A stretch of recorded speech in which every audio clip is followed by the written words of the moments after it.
தெரியலன்னா LF auditor அதை வாங்கி படிச்சு பார்த்துக்கிட்டு அப்புறமா ஆடிட் சர்டிபிகேட்ல கையெழுத்து போடுங்க. இது எல்லாமே ரெக்கார்டா இருக்கு. இது எல்லாமே யூனிவர்சிட்டியில இருக்கிற ஊழியர் சங்கங்கள், பேராசிரியர் சங்கங்கள் போராடி பெற்றது. சாதாரணமானவல்ல.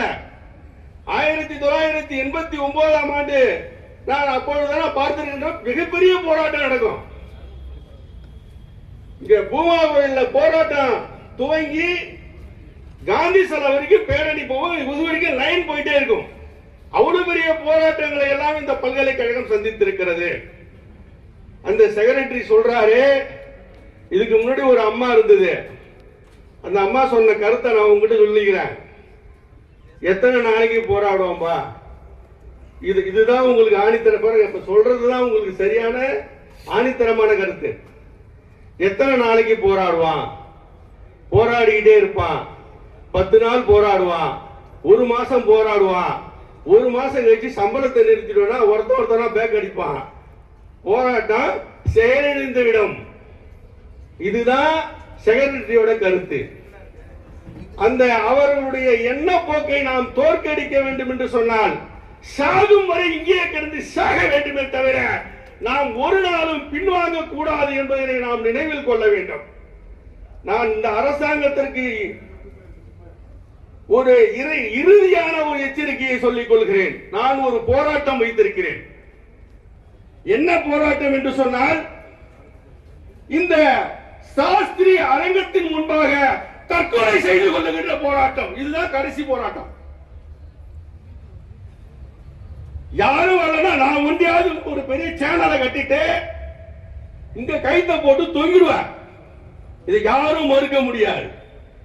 எனக்கு சாவு என்பது ஒரு சாதாரணமானது.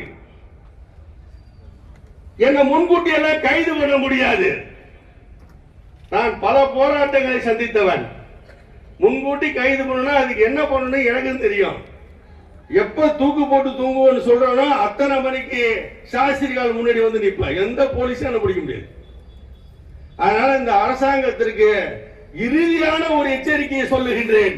எங்கள் கருத்துக்களுக்கு நீங்கள் செவிமடுக்கவில்லை என்றால் இந்த சாஸ்திரி அரங்கத்தின் முன்பாக கோவிந்தராஜன் தூக்கு போட்டு தொங்குவான் என்பதை இந்த நேரத்தில் கடுமையாக சொல்லிக் கொள்ள கடமைப்பட்டிருக்கிறேன்.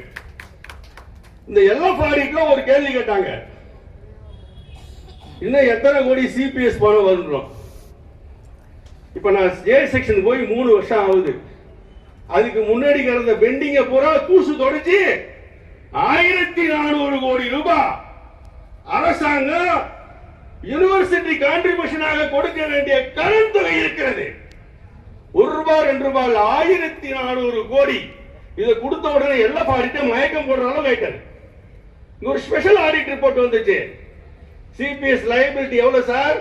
1400 கோடி. டேட்டா வேணா கையிலே வச்சிருக்கேன், எப்ப கேட்டாலும் நான் தரேன். அந்த 1400 கோடியை நீங்க என்ன எங்களுக்கு கடனா வச்சிருக்கீங்க, வீட்டு பணத்தை வச்சிருக்கீங்க. சிபிஎஸ் பணம் இன்னும் யாருக்கும் யூனிவர்சிட்டி கான்ட்ரிபியூஷன் கொடுக்கப்படவில்லை.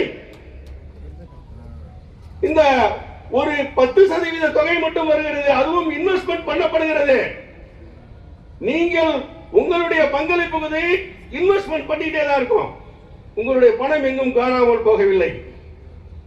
ஆனால் இந்த அரசு அதிகாரிகள் ஏதோ அங்க கொக்கரித்துக் கொண்டு நீங்கள் என்ன வேலை செய்கிறீர்கள்? ஒரே ஒரு டிஃபரன்ஷியேட் பண்ற கேட்டுங்க. அண்ணாமலை பல்கலைக்கழகத்தில் ஜூனியர் ரெசிடென்ட் வரணும்னா டிகிரி படிச்சிருக்கணும். டிகிரி படிச்சிருக்கணும்னா 21 வயசுக்கு மேல ஆகியிருக்கணும். ஆனா அரசாங்கத்தில் வேலைக்கு போகணும்னா பாய் சர்வீஸ்ல வேலைக்கு போகலாம். பாய் சர்வீஸ் பென்ஷனுக்கு எலிஜிபிளா? பென்ஷன் படிச்சவங்களுக்கு எல்லாருக்கும் தெரியும். பாய் சர்வீஸ் பென்ஷனுக்கே எலிஜிபிள் இல்லாத ஒரு பதவியை கொடுத்துட்டு அவன் சம்பளத்தை நீ வாங்கின்னு சொன்னாங்க. உனக்கு அறிவு இருக்கா இல்லையா? முதல்ல ஒரு 10வது இந்த வருஷம் மார்ச் மாசம் ஒரு பையன் 10வது பரீட்சை எழுதிட்டு மே மாசம் ஒரு டிஎன்பிசி எக்ஸாம் வந்து அதுல பாஸ் பண்ணிட்டானா அவனுக்கு வேலை கொடுக்கணும். அவனுக்கு வயசு என்ன? 15 வருஷம் 3 மாசம். அப்ப அவன் எத்தனை வருஷம் பாய் சர்வீஸ்ல இருப்பான்? 2 வருஷம் 9 மாசம் பாய் சர்வீஸ்ல இருப்பான். 18 வயசுக்கு மேலாக்கி போனாதான் நீங்க மெச்சூரிட்டி பீப்புளா போனதா அர்த்தம். ஆனா 15 வயசுல வேலைக்கு போறவனும் நாமளும் ஒண்ணா? இன்னொன்னு, இது ஒரு கேள்வி. இன்னொன்னு, அரசாங்கத்திலே எந்த டிஸ்ட்ரிக்ட் கலெக்டர் ஆபீஸுக்கு கீழே இருக்கின்ற எந்த அலுவலகத்திலாவது கரண்ட் ஃபைல், நோட் ஃபைல் என்கின்ற சிஸ்டம் இருக்கிறதா? சொல்லுங்கள். நீங்க வேணா ஒரு கமிஷன் டாக்ஸ் ஆபீஸ்க்கு ஒரு மனு போட்டு பாருங்க, அந்த பேப்பர்லயே மடிச்சு வச்சு ரிப்ளை எழுதி மேலதிகாரிக்கு அனுப்பிச்சிருவாரு. ஆனா நம்ம அப்படி பண்ண முடியுமா?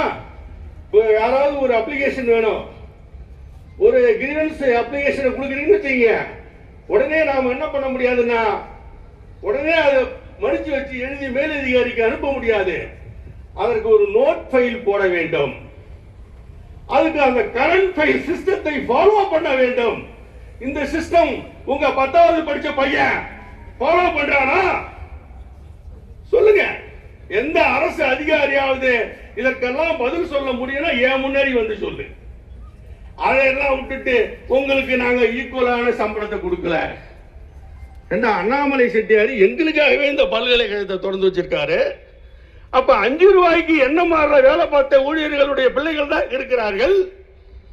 அப்பெல்லாம் வேலைக்கு வந்தோடனே கையெழுத்து போட்டு வேலைக்கு போய் ஆள் பிடிச்சிட்டு வரணும்.